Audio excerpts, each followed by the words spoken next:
Shalom guys, puji nama Tuhan. Anugerah Tuhan besar bagi setiap kita. Jumpa lagi dalam online service pada hari ini. Tentunya di tahun 2021, pengharapan di dalam Kristus yang kita nantikan adalah pengharapan yang nyata bagi setiap kita, yaitu Tuhan memberikan sukacita, kekuatan bagi kita. Rekan-rekan, mari sebelum kita memulai ibadah pada hari ini, mari kita mengarahkan hati kepada Tuhan dan meyakini bahwa pertolongan kita adalah di dalam nama Tuhan yang menjadikan langit dan bumi serta segala isinya, dan yang tidak pernah meninggalkan hasil perbuatan tangannya. Kiranya Allah Tritunggal, Allah Bapa, Putra, dan Roh Kudus menyertai dan memberkati ibadah kita pada saat ini dari awal hingga pada akhirnya. Amin.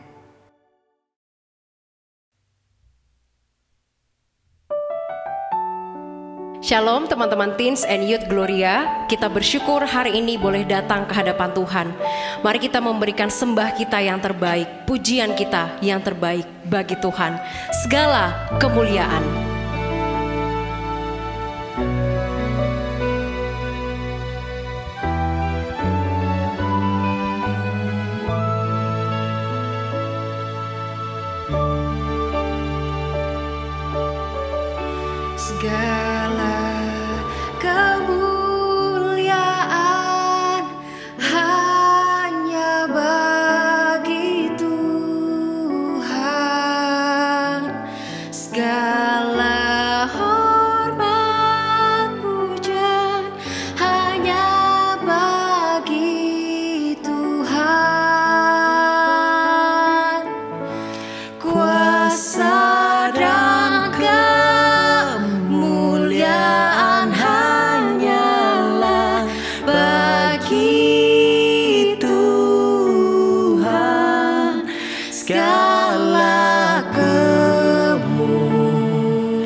Bersama Engkau ku sembah Bapa mulia.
kasih ya Tuhan atas segala berkat-Mu ya Tuhan. Kami sudah menyembah-Mu dan kami mau memuji dan memuliakan nama-Mu ya Tuhan. Dan biarlah Engkau yang bertata atas setiap pujian kami Tuhan. Terima kasih ya Tuhan. Dalam nama Tuhan Yesus Kristus. Haleluya. Amin. Mari kita pujikan dengan-Mu Tuhan.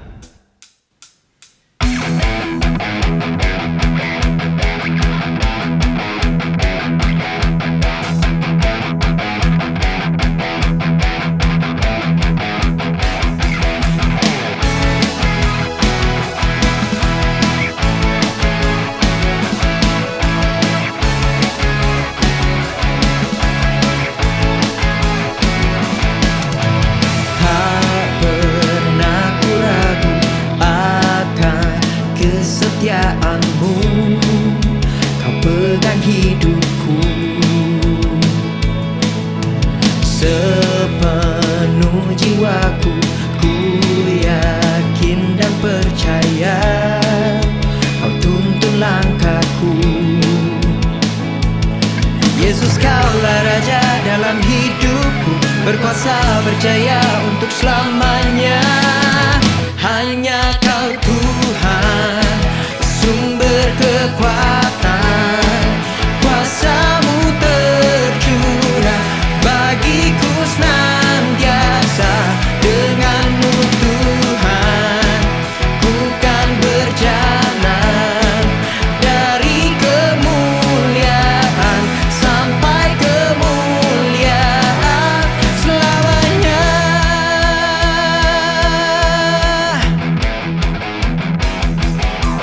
Tak pernah ku ragu akan kesetiaan-Mu, Kau pegang hidupku. Sepenuh jiwaku, ku yakin dan percaya Kau tuntun langkahku. Yesus, Kaulah Raja dalam hidupku, berkuasa berjaya untuk selamanya. Hanya Kau Tuhan, sumber kekuatan, kuasa-Mu tercurah bagiku senantiasa. Dengan-Mu Tuhan, ku kan berjalan dari kemuliaan sampai kemuliaan selamanya. Haleluya. Bersama Tuhan kita akan berjalan dari kemuliaan hingga kemuliaan, sebab Tuhan kita itu berkuasa. Amin.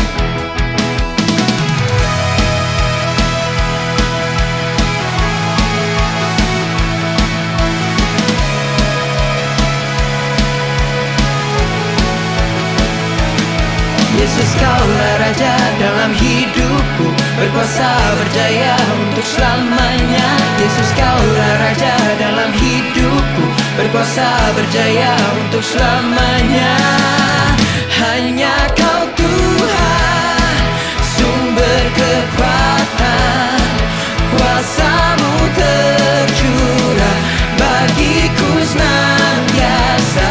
Dengan-Mu Tuhan, ku kan berjalan dari kemuliaan sampai kemuliaan selamanya.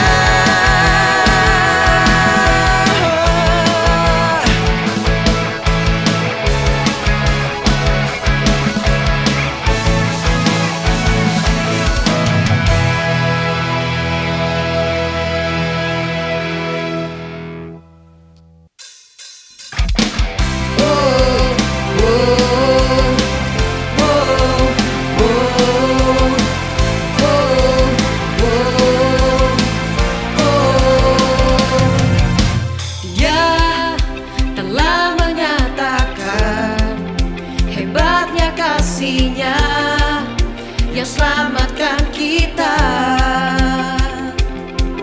bahkan Dia beri kuasa bagi setiap kita yang mengandalkannya. Hanya Yesus Tuhan, dahsyat berkuasa, Sang Raja pemenang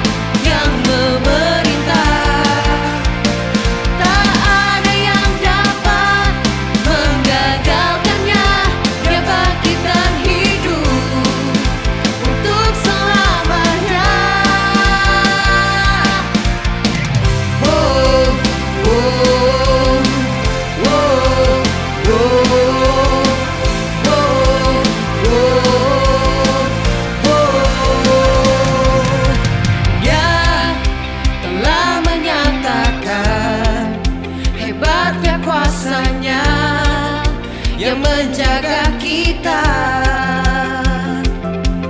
Bahkan Dia beri kuasa untuk menghancurkan semua pendakwa kita.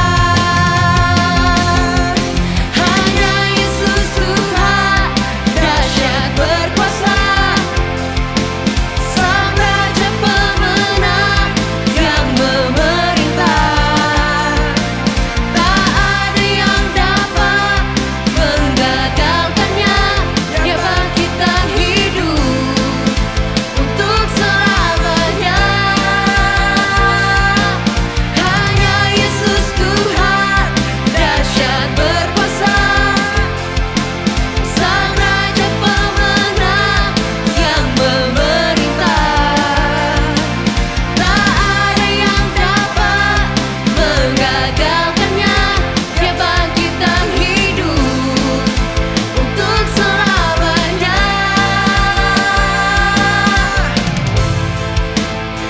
Haleluya, kita bersyukur memiliki Allah yang menang atas maut, menang atas dosa-dosa kita. Mari saat ini kita terus pujikan Dia, kita muliakan Dia, Raja pemenang atas hidup kita.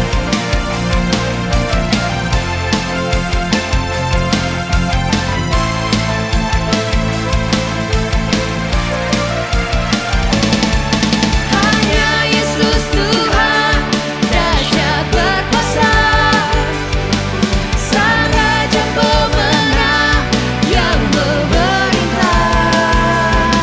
Tak ada yang dapat menggagalkannya.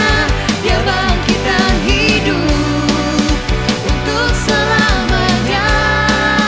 Dia bangkitkan hidup untuk selamanya. Oh, oh, oh, oh, oh,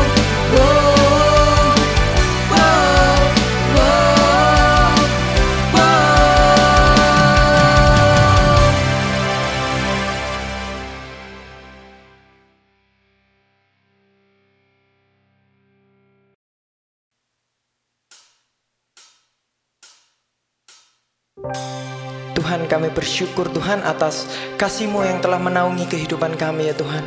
Dan mulai hari ini Tuhan, kami mau semakin lebih mendekati Engkau ya Tuhan. Kami mau ya Tuhan. Terima kasih ya Tuhan.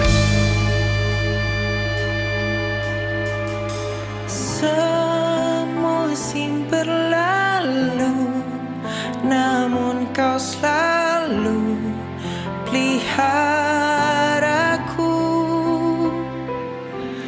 Kasih dan setiamu tak pernah layu di hidupku. Lebih luas dari samudra, kebaikan-Mu Bapa takkan habis di hidupku. Lebih tinggi dari cakrawala, tak terbatas kasih-Mu. Sungguh ku bersyukur.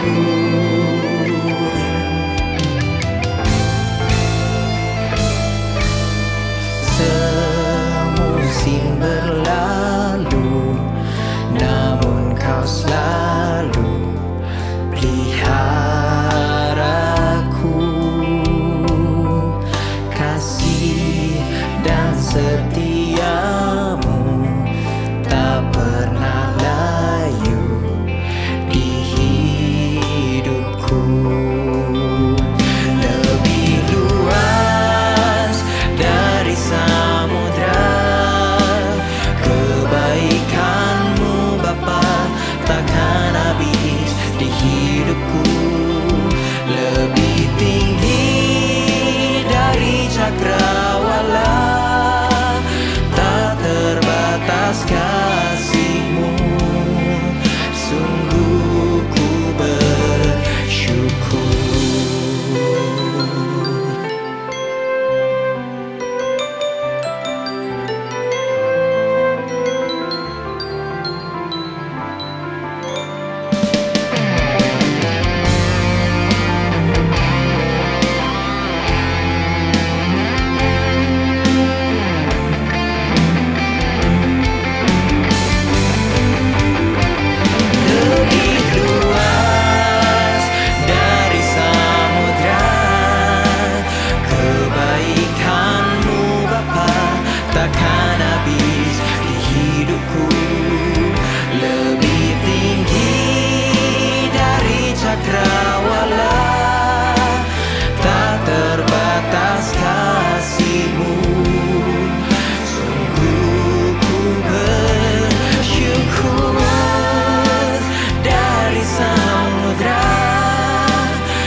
Shalom semua, senang sekali diberi kesempatan untuk membawakan firman buat teman-teman semuanya. Saya berdoa teman-teman semua dalam keadaan yang baik. Yuk sebelum kita masuk dalam firman Tuhan, kita buka di dalam doa. Mari kita berdoa. Tuhan, kami mengucap syukur karena kasih-Mu dan kuasa-Mu nyata. Di tengah situasi yang sulit diprediksi, bahkan situasi yang gelap ini, kami tahu cahaya-Mu terus bersinar, janji-Mu ya dan amin, kasih-Mu tidak pernah gagal. Bila lewat firman Tuhan ini kami diingatkan sekali lagi, ada realita lebih besar, yaitu Allah Tritunggal bersama dengan kami. Mampukan hamba-Mu ya Tuhan, supaya bisa memberikan firman dengan jelas buat semua yang mendengarkan. Berkati waktu firman ini bersama, kami serahkan semua ini di dalam nama Tuhan Yesus Kristus, Juru Selamat kami yang hidup. Amin. Teman-teman semua, saya ini sejak kecil, itu sama orang tua, sama mama khususnya, didorong untuk harus ranking 1 di sekolah. Ada nggak teman-teman yang kayak gitu? Jadi saya waktu kecil tuh SD, SMP itu les macam-macam, les matematika, les Inggris, les fisika, les piano. Ada satu les bahkan sebetulnya yang saya perlukan, tapi memang nggak ada les supaya dapat pacar. Tapi poinnya adalah kita tahu ya budaya Asia itu adalah budaya yang sangat kompetitif ya. Kita itu dituntut untuk terbaik dalam segalanya. Makanya kita kan orang Asia, bukan B-sia gitu ya. Maaf pagi-pagi udah jayus, tapi ngerti ya kita dituntut untuk A terus gitu. Kayaknya kita harus yang terbaik terus. Teman-teman pernah nggak sih merasa lelah dengan semua tuntutan? Teman-teman pernah nggak sih merasa jengkel dibanding-bandingin sama saudara, sama teman, kok kamu nggak bisa kayak dia sih? Tetapi begitu kamu bilang, aku jangan tuntut aku. Kemudian orang tua bilang, ya udah terserah kamu maunya apa, kamu yang pilih, terserah kamu. Kita juga bingung, pilih apa ya? Tujuan hidup kemana ya? Jadi kita harus bagaimana? Teman-teman, solusinya bukan kita melihat sekitar kita, bukan kita melihat dalam kita. Solusinya kita temukan di atas kita. Panggilan Tuhan yang menguasai hidup kita. Untuk itu, kita akan belajar dari dua tokoh di Perjanjian Lama dan di Perjanjian Baru. Kita melihat bagaimana Yunus dan Paulus meresponi panggilan Tuhan. Yuk kita lihat dulu ya di kitab Yunus pasal yang pertama. Saya nggak akan baca semuanya, kita akan melihat beberapa porsi di cerita yang terkenal ini. Ya.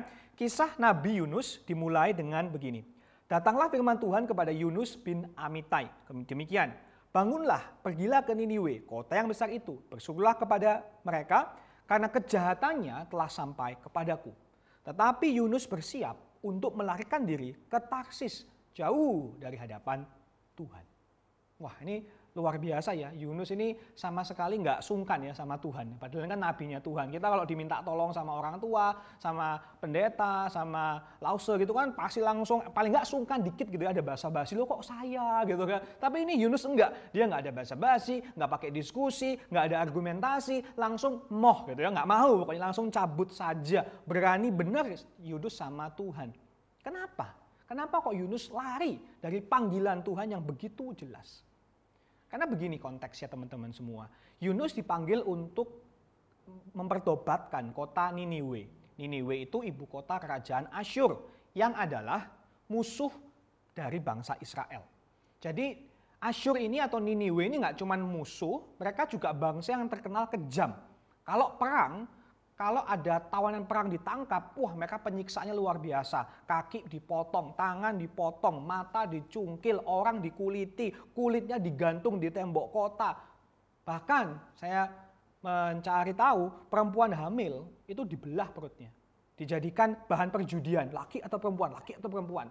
Begitu bayinya keluar, dilemparkan dari atas tembok. Jadi ini bangsa yang sadis, bangsa yang kejam. Jadi saya rasa ada beberapa alasan yang masuk akal. Yunus itu lari. Pertama, mungkin dia merasa percuma. Sulit kan membayangkan bangsa yang gede kayak Asyur, yang kejam seperti Asyur, mau mendengarkan peringatan dari Allah yang disembah oleh bangsa Israel yang lebih kecil. Yunus mungkin merasa takut. Gila Tuhan, kalau aku ke sana bawa Injil, bawa kabar pertobatan, bisa-bisa aku juga dikuliti dan dicungkil dan segala macam. Nanti aku disiksa gimana? Bisa juga Yunus merasa nggak peduli. Yunus berpikir gila Israel aja repot, dalam negeri repot, ini ngurusin negara orang lain ngapain? Tapi Yunus kemungkinan besar kalau kita lihat konteks kitab Yunus adalah mungkin dia tuh memang nggak mau bangsa Niniwe, bangsa Asyur bertobat. Karena Yunus tahu Tuhan itu baik. Yunus tahu Tuhan itu pasti punya anugerah, belas kasihan yang tanpa batas. Dia yakin kalau Yunus membawakan firman itu, penduduk Niniwe akan bertobat apabila mendengarkan teguran dari Tuhan. Inilah yang tidak dikehendaki oleh Yunus. Nah, teman-teman, di sini kita bisa belajar ya dari pelarian Yunus. Banyak alasan hari ini mungkin teman-teman lari dari panggilan Tuhan. Kita mungkin merasa percuma ngapain. Kita mungkin takut ikut Tuhan sulit. Kita merasa nggak peduli, aduh nggak usah ngomong-ngomong Tuhan, ngomong nilai aja, pacar aja gitu ya. Atau kita nggak suka aja sama hasilnya. Nanti kalau aku ikut Tuhan, aku mesti mengorbankan waktu, mengorbankan apalah, nggak enak gitu. Tapi teman-teman, semua kita itu hidup untuk sesuatu. Mungkin di sini teman-teman melihat judul khotbah hari ini God's Call atau panggilan Tuhan, tujuan hidup gitu ya. Mungkin teman-teman merasa, buat apa sih ngemikirin beginian, nggak mau lah, udah aku ngalir aja. Tapi pada saat Anda bilang ngalir aja itu juga keputusan. Atau gini kira-kira, tujuan hidupmu adalah hidup tanpa tujuan, kira-kira gitu kan ya. Teman-teman, inilah kenyataannya. Hidup yang kita pilih belum tentu lebih baik dari yang Tuhan pilih buat kita. Saya pada umumnya cenderung kalau hidup itu pilih yang gampang, enak, mudah. Betul? Tapi begini, kalau teman-teman mengejar kemudahan sekarang, saya jamin kesusahan pasti menunggu di masa depan. Tapi kalau teman-teman mengejar Tuhan sekarang, maka apapun kesusahan di masa depan dapat mudah diatasi. Saya ulangi ya, mengejar kemudahan sekarang, pokoknya maunya nyaman, gampang, enak. Mengejar kemudahan sekarang, jamin, pasti di masa depan kamu akan susah. Tapi kalau kamu mengejar Tuhan sekarang, cari panggilannya, maka pasti juga apapun kesusahanmu di masa depan dapat diatasi dengan mudah. Yunus, kita kembali ke ceritanya, dia pergi namun ke arah sebaliknya. Niniwe di timur, dia ke barat. Gitu ya. Dia menghindari hadirat Tuhan sejauh mungkin. Yunus berpikir, mungkin Tuhan gak akan repot-repot lah ngejar saya sampai ke Tarsis gitu kan ya. Dan benar, Yunus itu separuh benar.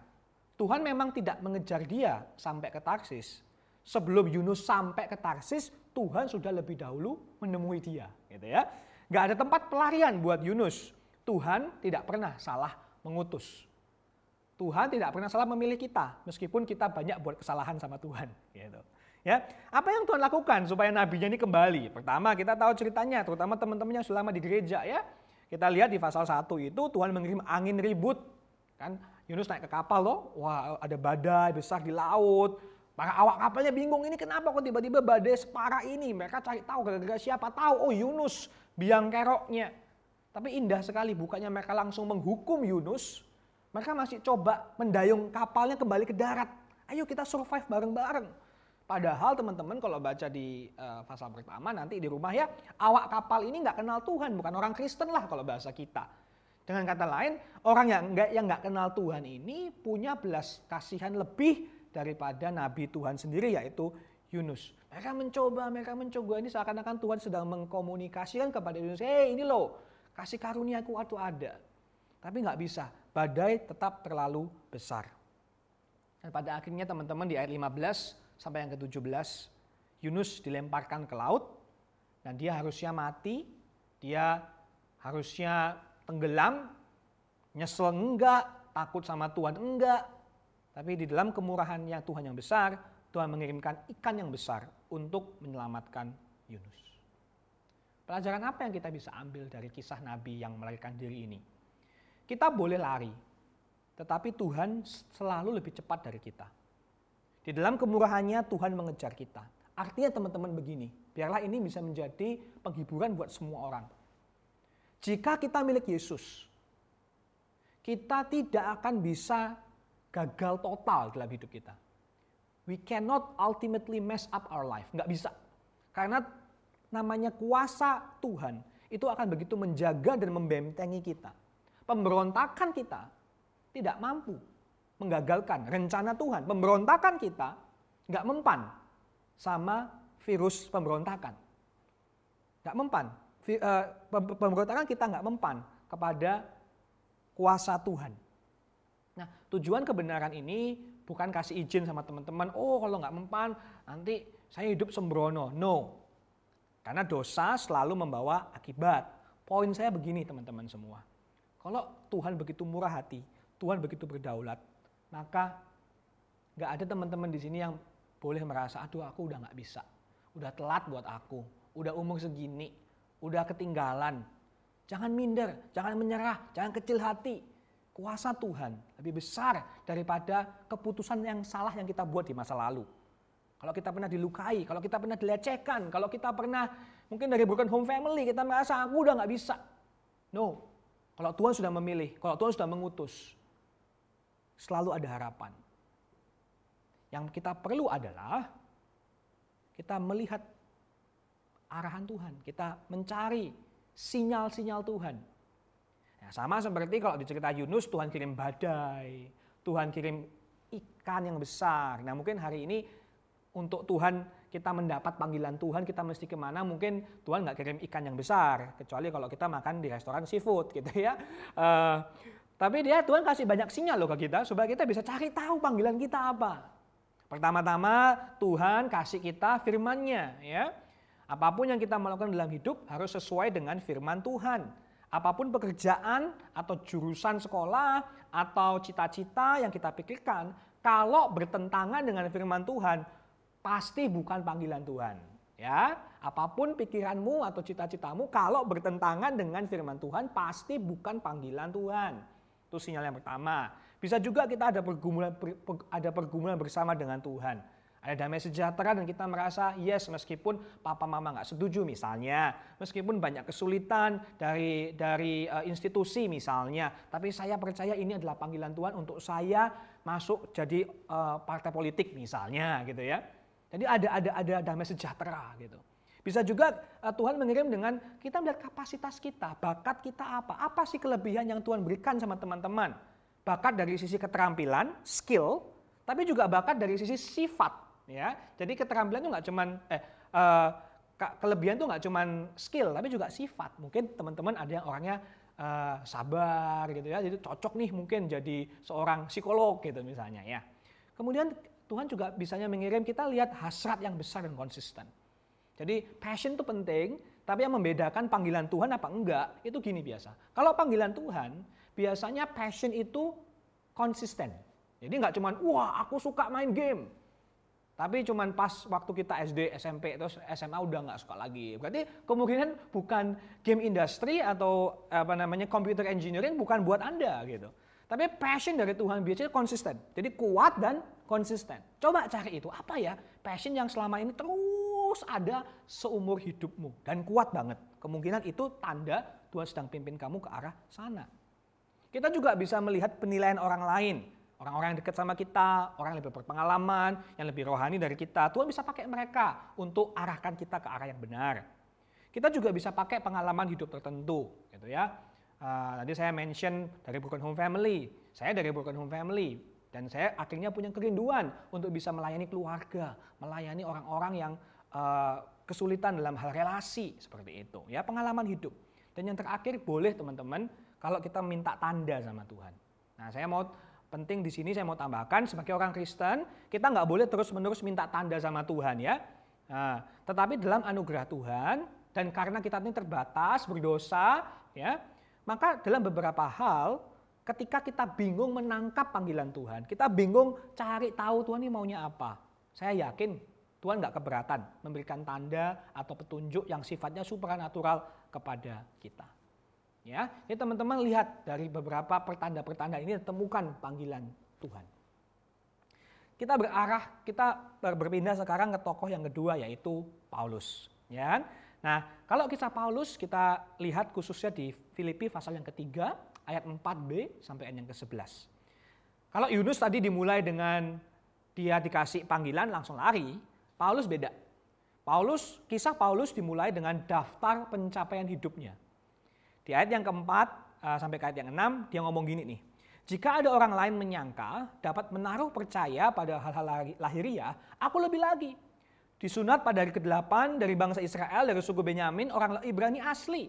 Tentang pendirian terhadap hukum Taurat, aku orang Farisi. Tentang kegiatan, aku penganiaya jemaat.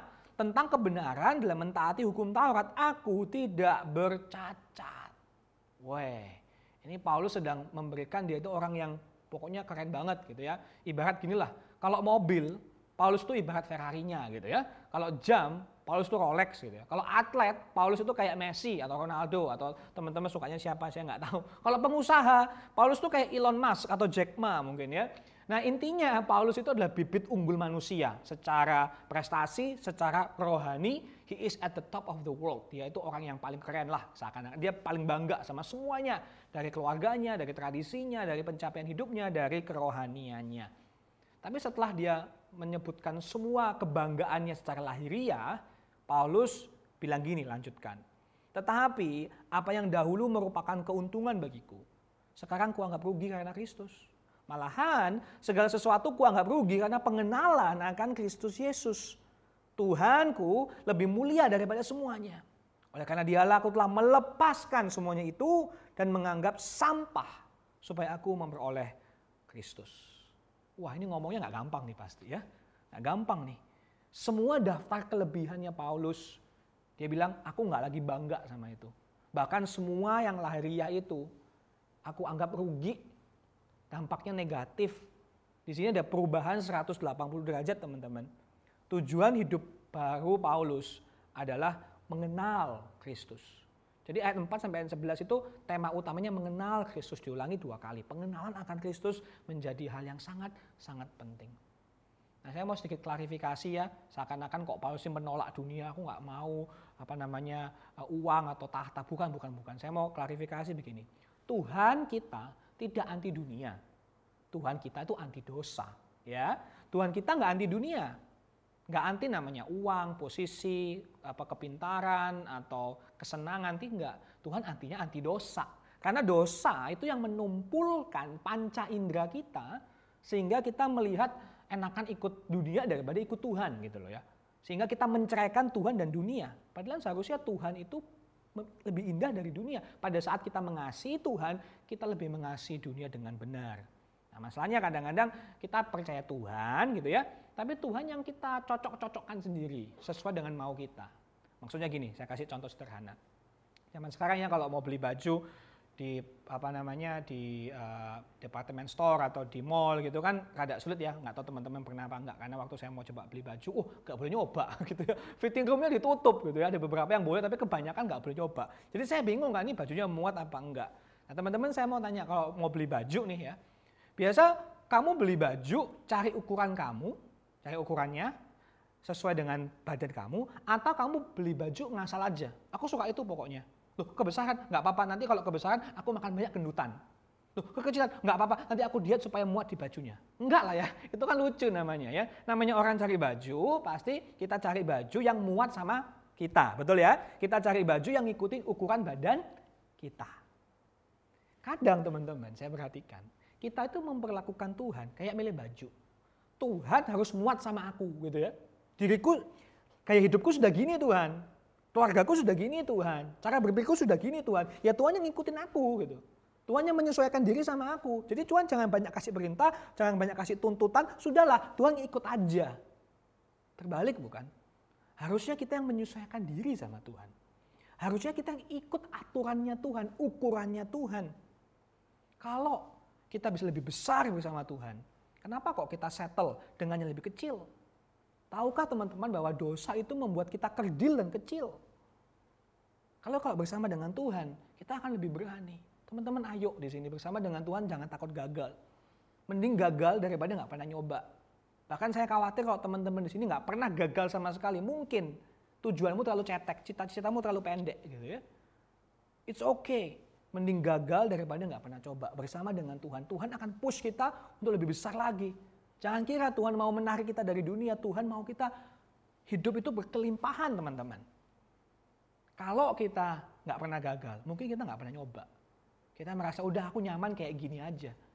Menikmati dosa-dosa hidup-hidup yang ya sudah begini aja, mudah puas. No. Bersama dengan Tuhan mungkin kita akan tersendat-sendat, mungkin akan sulit, mungkin akan jatuh, mungkin akan gagal. But that's okay, mending gagal daripada nggak pernah nyoba. Karena suatu saat Tuhan akan bawa kamu ke atas. Dan inilah teman-teman hati Paulus, dan saya akan tutup di sini. Dia itu begitu terserap dalam Kristus. Paulus bilang dia ingin mengenal kuasa kebangkitannya dan persekutuan dalam penderitaannya serupa dalam kematiannya. Pada akhirnya teman-teman begini, saya mau kasih semuanya. Saat teman-teman kalau berdiri di persimpangan gitu ya, bingung mesti kemana. Banyak masukan yang membingungkan. Iri mungkin sama teman-teman lain atau saudara lain yang sudah tahu tujuan hidupnya atau dibanggakan oleh orang tua. Kalau teman-teman meragukan diri sendiri, aku nggak bisa, aku nggak mampu. What to do when you don't know what to do? Ya, apa yang harus kita lakukan pada saat kita nggak tahu apa yang harus kita lakukan? Satu saja sih sebagai penutup ya. When you don't know what to do, when you don't know what to do, adalah begini. Ayo makin akrab ya sama Yesus. Jadikan hubungan dengan Tuhan itu nggak cuma hal yang paling berharga, tetapi hal yang paling membanggakan. Saya ulangi ya. Jadikan kasih Kristus, hubungan dengan Tuhan, itu nggak cuma hal yang paling berharga, tapi hal yang paling aku banggakan. Aku bangga jadi anak Tuhan. Aku bangga ikut Kristus. Aku bangga. Sehingga apapun yang kamu putuskan nantinya, dan apapun penilaian dunia, orang tua, atau teman-teman, ingat, saudara dan saya, Anda dan saya berharga di mata Tuhan. Selamanya. Kejarlah panggilan Tuhan. Namun tenanglah dalam kasih-Nya. Cari kehendak Tuhan, tapi rileks di dalam anugerah-Nya. Terus berusaha untuk mencari apa yang Tuhan mau. Tetapi kita selalu menemukan pelukan dan kasih Tuhan tersedia. Inilah panggilan Tuhan buat kita semua. Amin. Yuk kita berdoa. Tuhan terima kasih, Engkau Allah yang luar biasa. Panggilan-Mu indah, berguna, membawakan sukacita terdalam kami, memuliakan Engkau pada saat kami merespon dengan benar. Tolong kami ya Tuhan untuk bisa sensitif akan kehendak-Mu, sehingga kami hidup nggak seperti air yang ngalir saja, tapi kami hidup dengan tujuan ilahi yang jelas. Sehingga kami jadi pribadi yang semakin seperti Kristus, pribadi yang berdampak, pribadi yang berbahagia. Tolong kami Tuhan kalau kami sering cuek, nggak peduli, kami sering takut, kami ingin lari, tapi hari ini kami diingatkan kasih Tuhan sudah mengubahkan kami sehingga kami nggak sendirian. Kami nggak perlu takut gagal lagi, karena Tuhan sudah membentengi hidup kami sedemikian rupa, sehingga kami boleh mencoba dan mencoba dan mencoba sampai pada akhirnya kami berhasil bersama dengan Tuhan. Tolong kami ya Tuhan, supaya menempatkan panggilan-Mu sebagai identitas kami, sehingga kami tidak ditentukan dari komentar orang, penilaian orang, berapa banyak follower yang kami punya, atau prestasi orang-orang sekitar kami, tapi kami ditentukan dari panggilan Tuhan yang cukup bagi kami, bahkan lebih dari cukup. Terima kasih Tuhan Yesus, inilah doa kami. Ajari kami untuk bisa mengaplikasikannya dan mematuhinya. Di dalam nama Tuhan Yesus Kristus kami sudah berdoa mengucap syukur. Amin.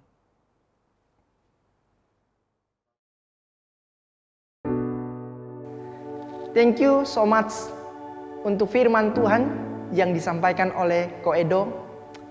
Kita percaya bahwa Tuhan Yesus memberkati kita melalui firman Tuhan yang disampaikan oleh Ko Edo.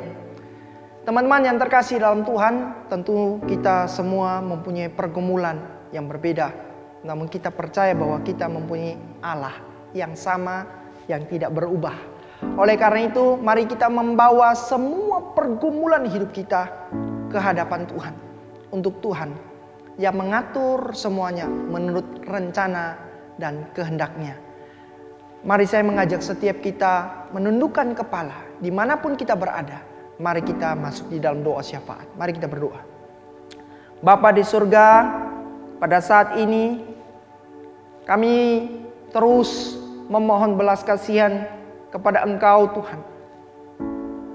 Setahun sudah kami melewati masa pandemi COVID-19. Tuhan, tentunya ada banyak hal yang sudah kami lewati. Mungkin ada dari kami yang terpapar COVID-19 ini. Namun kami juga melihat Tuhan Yesus, Engkau Bapa yang sungguh baik, terus menyertai kehidupan kami, memperkenankan kami pada hari ini bersama-sama bersyafaat, berdoa, mengucap syukur atas tuntunan Tuhan bagi hidup kami. Bapa, di masa-masa yang sulit kami akan melewati studi kami, pekerjaan kami. Tentu ada banyak hal yang tidak kami ketahui. Oleh karena itu kami membawa hidup kami pada saat kami harus studi secara online. Tuhan berikan kami hikmat, Tuhan berikan kami kepekaan, Tuhan berikan kami passion untuk bisa melewati studi online dengan baik. berikan kami gairah-Mu Tuhan, untuk melihat semua adalah baik adanya di dalam rancangan-Mu yang indah bagi setiap kami. Tuhan, berikan juga kami ketekunan, kedisiplinan untuk menata waktu ya Tuhan. Karena waktu yang ada kami tidak pernah tahu kapan kami selesai di dunia ini. Namun satu hal yang kami percayai bahwa Tuhan pemilik waktu mau supaya kami mengelola waktu kami dengan baik. Mengelola waktu pada saat kami belajar, pada saat kami bekerja, pada saat kami beribadah, pada saat kami berelasi dengan orang-orang di sekeliling kami ya Tuhan. Berikan kami hati sebagai hamba seperti Engkau ya Tuhan.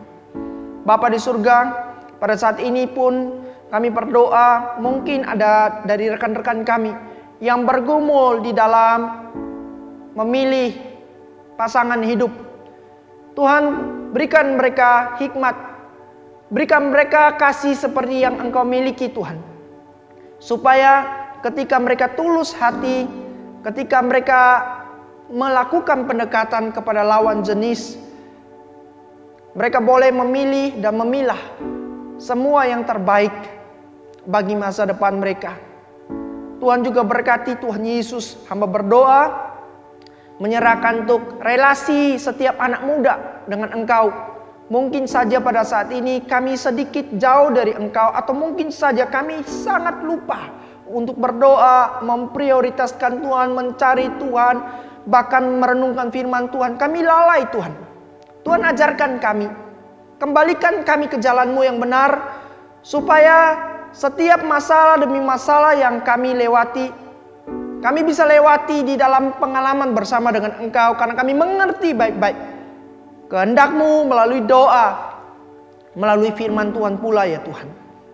Bapa di surga, mungkin pada saat ini selain kami bergumul secara rohani, kami juga mungkin bergumul secara finansial Tuhan. Mungkin kami jenuh di dalam pekerjaan kami. Mungkin saja juga kami tidak sanggup untuk masuk di dalam zona yang produktif untuk melakukan yang lebih baik lagi. Kami tidak bisa mencapai tuntutan-tuntutan yang ada yang diberikan kepada kami. Tuhan, berikan kami kekuatan-Mu Tuhan, supaya hari demi hari yang kami lewati adalah hari penuh perjuangan bersama dengan Engkau. Karena kami yakin pada saat kami bekerja keras, pada saat kami jujur, kami boleh memperoleh kesuksesan bersama dengan Engkau Tuhan. Terima kasih Bapa, inilah doa kami, inilah syafaat kami. Kami taruh ke dalam tangan-Mu Tuhan. Di dalam nama Tuhan kami, Yesus Kristus kami berdoa. Amin.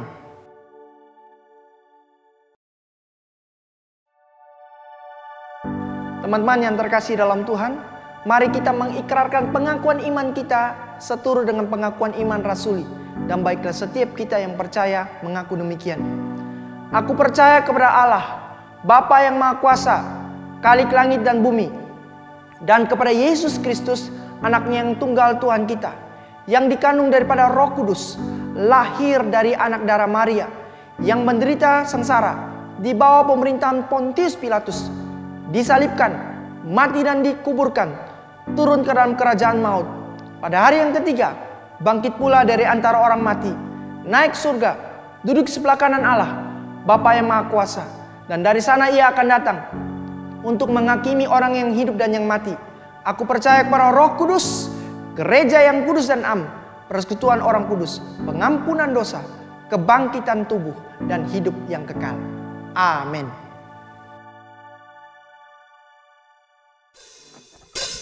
Kita telah menyelesaikan ibadah kita pada hari ini.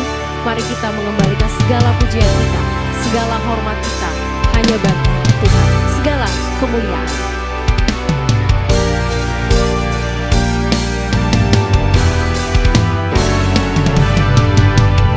Segala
Teman-teman, kita sudah berdoa, kita sudah memuji Tuhan, kita sudah merenungkan firman Tuhan. Ada banyak berkat yang kita peroleh melalui ibadah pada hari ini. Di akhir ibadah pada saat ini, saya mengajak setiap kita, mari bersama-sama bangkit berdiri, kita arahkan hati kepada Tuhan dan menerima berkat daripada Tuhan. Kiranya kasih yang sempurna dari Allah Bapa, anugerah keselamatan yang sejati dari Tuhan kita Yesus Kristus, pimpinan, penyertaan, topangan dari Allah Roh Kudus menyertai kehidupan kita mulai dari saat ini sampai Maranatha, bahkan sampai selama-lamanya. Amin. Teman-teman, ibadah kita sampai di sini. Bawalah firman Tuhan di dalam sepanjang kehidupan kita dan lakukanlah itu, karena kita dicipta bukan hanya untuk menjadi penonton, tetapi menjadi pelaku-pelaku firman Tuhan. Sampai jumpa di dalam online service berikutnya. Tuhan Yesus memberkati setiap kita. Bye-bye.